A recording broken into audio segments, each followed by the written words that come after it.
Hey everyone, RogueGold here, and welcome back to Arc Raiders. And today, we are officially less than 24 hours from the launch of the game. The wait is almost over, and it is nearly time to dive in and discover all that the Rust Belt has to offer. So, for the game's launch, I wanted to make a beginner's guide sort of tips and tricks video, but not just the same old thing that you've already seen a dozen times by now. In particular, I wanted to cater this video to those of you who may not be experts at extraction shooters, or who are coming into this with a less intensive or hardcore perspective. Arc Raiders is in an unforgiving genre and can very much be an unforgiving game, but that doesn't mean that you don't have the tools to succeed. So, in this, I'm going to quickly run down my list of what I consider to be the 9 most essential tools to survival, things that will help you avoid, deceive, or defeat both PvE and PvP opponents alike, and make successful extractions that much more possible.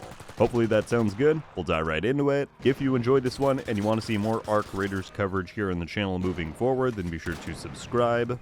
Major shout out and thank you to our channel members for your ongoing support of my work on here. Whether it's the Division, Arc, or something else, I appreciate so much that you contribute to what I do. But without further ado, let's get to this.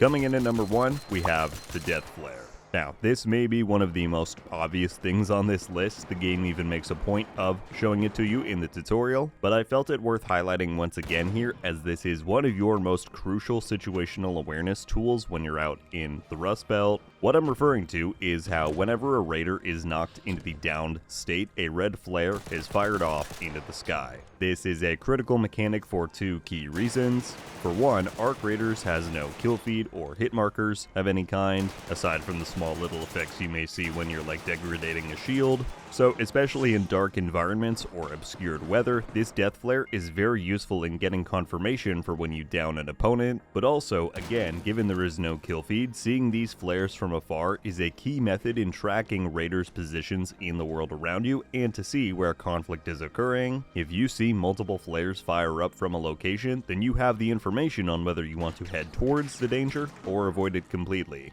Just beware that others can analyze and manipulate the flare mechanic just as well as you can, including the fact that there is a decoy flare utility item that is in the game's loot pool. At number 2, we have audio alerts. As you'll learn very quickly upon booting up Arc, sound is a crucial element of the game's design. This of course includes the fact that sounds are very loud in this game. Listening for enemy footsteps, gunshots, even looting can help you out immensely. But there are also a number of unique sound cues that, if you're not aware of, can easily alert others to your position. A few of those include flocks of birds that you may see on the ground will fly away and squawk if you get too close.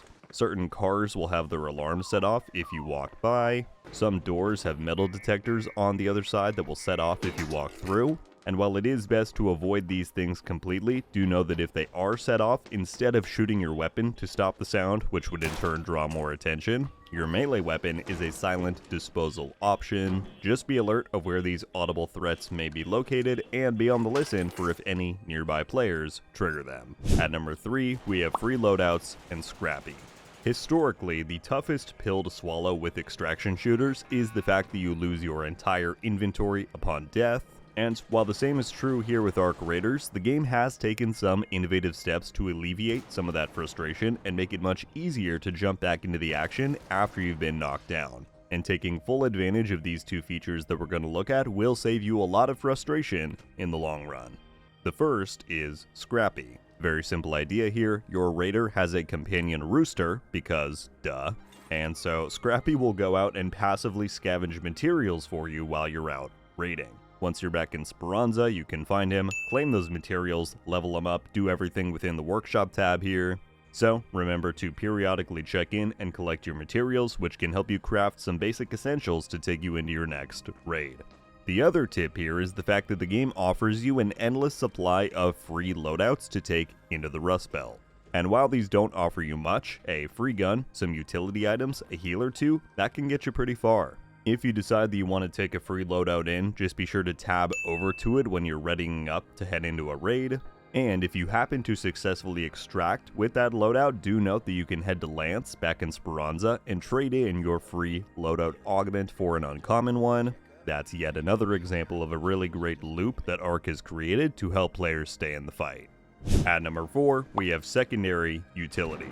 This refers to the fact that many resources or materials you come across in the Rust Belt have hidden or unadvertised uses as a utility item. One of the more common examples of this are components looted from the Arc machines, such as Wasp drives or Hornet drives. While these can be used in crafting, they can also be equipped to your quick use slots and thrown as a grenade type projectile, damaging and or stunning opponents. Additionally, certain plants that you harvest can be eaten for some healing. You can even come across rubber ducks being able to be thrown as distraction tactics against the Arc or the Raiders. The point to underscore here is that there are far more utility items in this game than you may think, and when you're out there low on supplies, beyond just keeping an eye out for the standard ammo, heals, and grenades, many items that you come across could turn the tide of a fight when you're backed against the wall.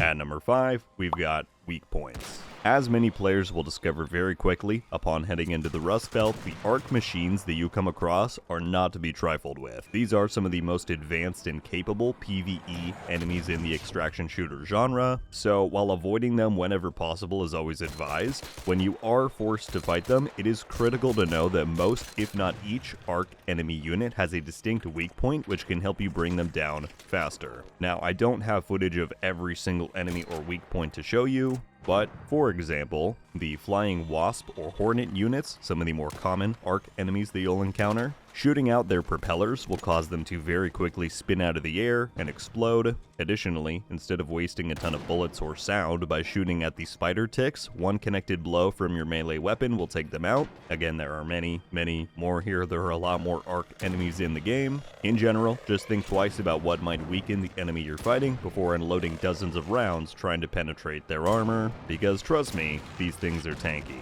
At number 6, we've got heal prioritization.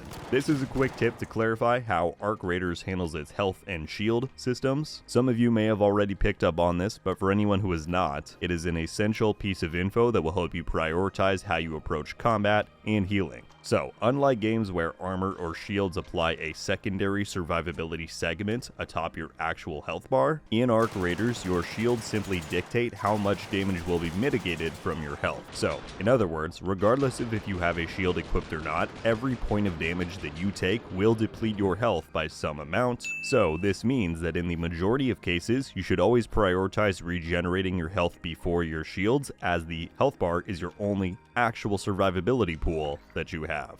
Moving on to number 7, we have in-round crafting. As you will become familiar with pretty quickly once you begin playing, Arc Raiders features a skill tree that you can spec into and unlock a variety of new capabilities. And while I largely encourage people to explore this on their own, pick the perks that work well for them, there's one unlock in particular that I feel is worth highlighting, as it changes your survival dynamic quite drastically. So, in the survival branch of this tree, the third node on the bottom line, the one that's called in-round crafting, it does exactly what it says it does. It gives you the ability to craft items on the go during gameplay. Once unlocked, you'll see that when you open up your inventory, you can instead tab over to crafting. You'll still need the materials to craft the items, of course, but this could make a huge difference in a run when you're out of other options. And so, regardless of how you may want to spec out your skill tree, just be aware that this hidden gem could be very well worth picking up. At number 8, we've got the Emote Wheel. Now, this may sound like a silly tip, but I promise you it could mean the difference between life and death, because despite PvP always being enabled within Arc Raiders, that does not mean that you are forced to fight every player that you come across. In fact, teaming up can often be advantageous when taking on the ruthless Arc machines. The problem is that without communicating your passive intent, other raiders are more likely to adopt the shoot first, ask questions later kind of mentality. Proximity voice chat is the best defense against this. If you're able to, communicating with other players over voice chat is an effective way to dissuade PvP. However, Arc Raiders also offers players a quite effective built-in communication system for those without or unwanting to use a mic, and that comes in the form of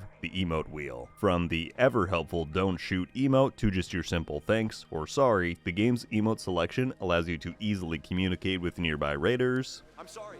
Especially since it is designed so that your raider will call out the voice line audible at impressive distances. Wanna team up? And in my playtime so far, utilizing the Emote Wheel has proven a surprisingly effective way to avoid getting your head taken off when you're outnumbered or outgunned. Don't shoot! So, the next time that you're in a tricky situation or you just want to try your luck, call out to your fellow raiders and see if they're willing to respond in kind. And then last but not least, at number 9, we have Down But Not Out. More so than a lot of competitor titles, Arc Raiders gives you a lot of chances to continue helping your team or yourself even once you've been downed, so the next time that you're crawling around waiting to bleed out, keep these things in mind. For one, when down you can continue to interact with things such as platform lifts or doors. This may be particularly useful when in a group PvP setting, right? You can time things out to open a door at the right moment for your teammate to throw a grenade. Also, this one's pretty neat, the devs have added in a unique animation that allows for you to still interact with the elevator terminal to exit a raid and return to Speranza. So, if a Rocketeer happens to knock you down as soon as you're running into the lift, if a Raider snipes you from afar, whatever the case is, even when you're downed, it's not over till it's over. Well, that is all 9 tips that I have for you today, folks. Again, my goal with this video was to help out as many of you as possible survive the carnage of day 1. I hope it ends up helping with that. That said, please feel free to leave any of your own tips or advice for people. There are certainly plenty more out there than what I covered here.